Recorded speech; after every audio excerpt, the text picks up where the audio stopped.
Well, good morning, guys, and this is Mickey Treat from Rochester, New York, and this is where it all happens. People come from all over the world. This is where we're going to go out in the parking lot. It's around 6 o'clock in the morning. It's about 23 degrees out. We're going to take a walk around the flea market here, and we're going to look at some of the treasures that people are hunting for. So come on, follow me, and we'll check out some more treasures.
We have a 59 Rockola 1468, and this is a very popular model. As you can see, some of the automotive styling here, like the fins on a Cadillac. And I always like this up here where the hit tunes, rhythm and blues. It's a stereo jukebox with a rotating drum up above with a visible mechanism. It's just got a home run feel to it when you're collecting these kind of jukeboxes. And here we are at Chicagoland, seeing one out in the open that can be purchased.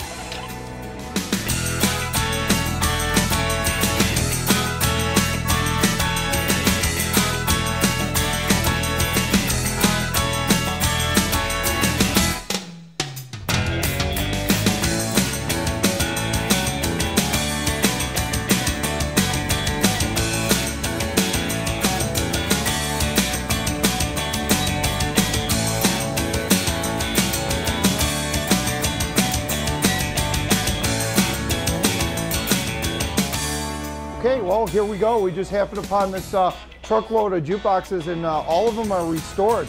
And they got beautiful signs on them, and you got everything from 50s to 60s, even a few 40s sprinkled in. Here's a perfect example if you were looking to buy a restored jukebox.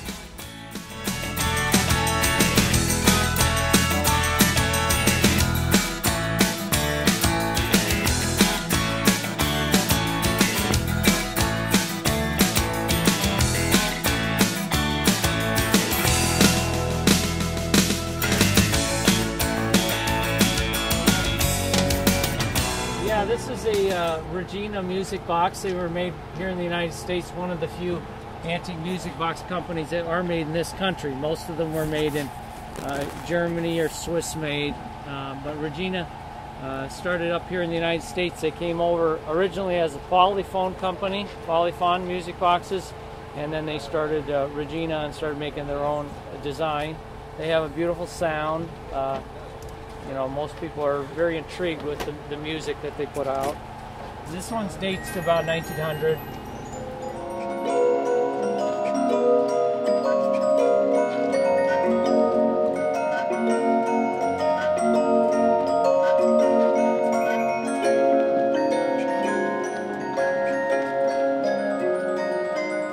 One of the best things about the Chicagoland Coin Op Show is the interaction between the vendors and the general public.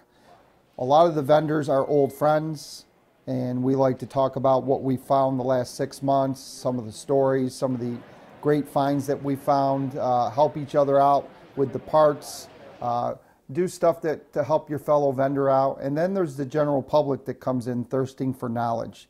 And these are people from all over the world that come to Chicagoland, to the Mecca of Coin Op. And this is where they get to buy the machine that they wanted restored, talk to dealers, get expertise, find the parts that they really need, and generally just enjoy a whole weekend of just doing coin op and going out for dinners and stuff like that.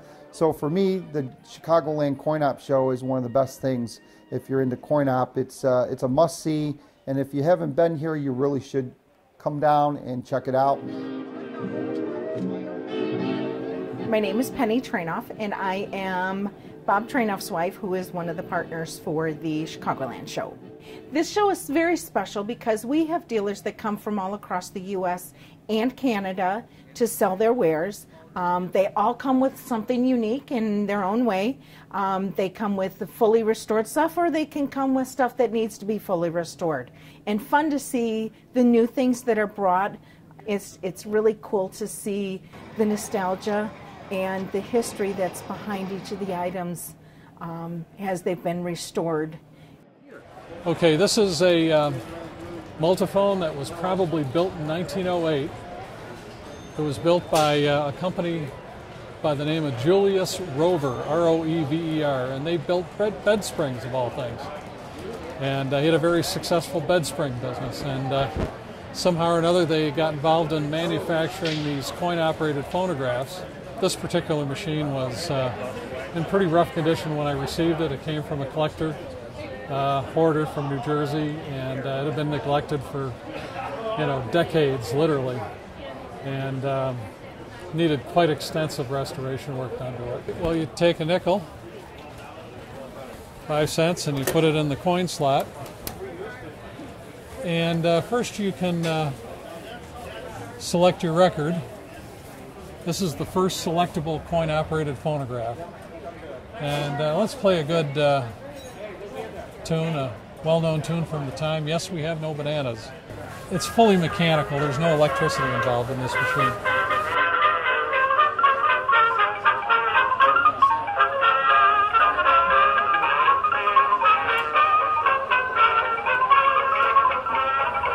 Okay, this is what's called a Regina hexophone. This is also another coin-operated phonograph, but instead of 24 cylinders, it has 6.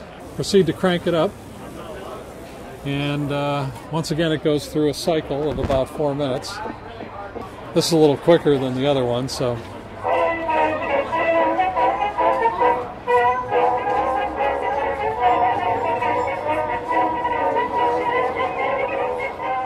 My name is Ross Blomgren. I own RJB Electronic Services, restorations of jukeboxes and other vintage electronics. I'm in Gardena, California, right outside of Los Angeles. Well, I started out as a kid repairing radios in the neighborhood, and then started repairing television sets and then jukeboxes a little bit later on, and worked my way through college fixing jukeboxes and other electronics, and stayed. It was either a hobby or a business my entire career. Well, 1939, Mills came out with the panoramic, which was a way to show what you'd call today music videos. They called them soundies, and they were black and white films of the artists, the contemporary artists of the time, and you would splice together 5 or 6 of these soundies on one reel, which ran continuously. You could not select what came up, so you'd put your dime in and it just played the next one that came up on the film.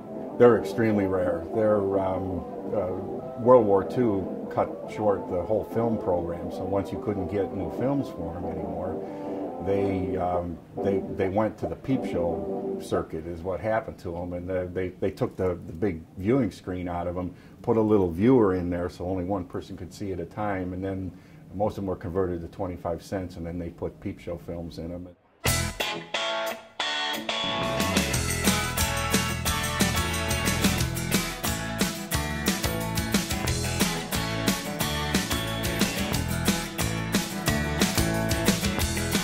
It's a beautiful weekend, a Friday, Saturday, and Sunday. You get to come down and talk with over 300 vendors about this great hobby of coin op. So come on down and check it out, and I'm sure you won't be disappointed.